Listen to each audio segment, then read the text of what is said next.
Hello all. In this video we will be discussing about our second unit, which is distributed forces and friction. In distributed forces we discussed about 2 points, centroid and moment of inertia. Centroid is a point on which we consider the whole area or length of the figure is concentrated. It is also considered as the first moment of area of the body. We had discussed the basic formulas for centroids of some common areas.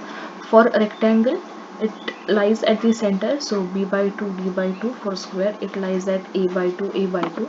For square, if the origin is at one corner, then it lies at r, where r is the radius of the circle.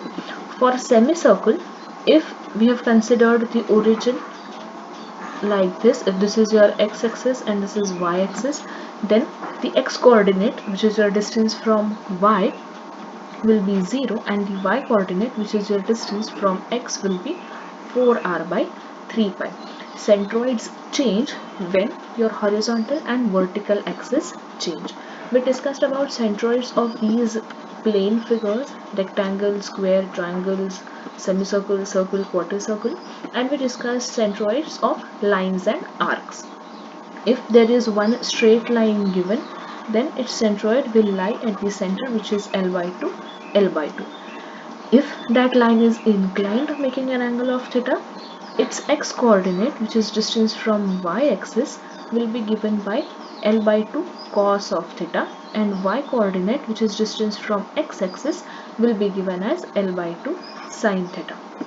Similarly, for circle, semicircle and quarter circle we have discussed. After centroid, we discussed moment of inertia.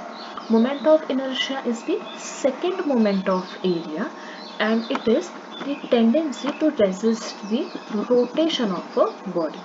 Moment of inertia is that property where matter resists change in its state of rotatory motion. In moment of inertia, we discussed basic formulas, which are: for a rectangular, the moment of inertia, the value is bd cube by 12 about its centroidal axis. So this is its horizontal centroidal axis and this is its vertical centroidal axis. So about its own centroidal axis, moment of inertia values are bd cube by 12, db cube by 12. Same hollow rectangular section, square area, square with diagonal, circular, hollow circular, and so on and so forth. The formulas that we have are about its own centroidal axis of the section. To move this horizontal centroidal axis, we use parallel axis theorem. In parallel axis theorem, we can shift the moment of inertia of a block about its centroidal axis to another axis which is parallel to it. So in this we have considered this small section dA, whose moment of inertia about its horizontal axis x dash we knew is bd cube by 12, and if we have to determine its centroid, its moment of inertia about this bottom horizontal axis, we add plus a into h square.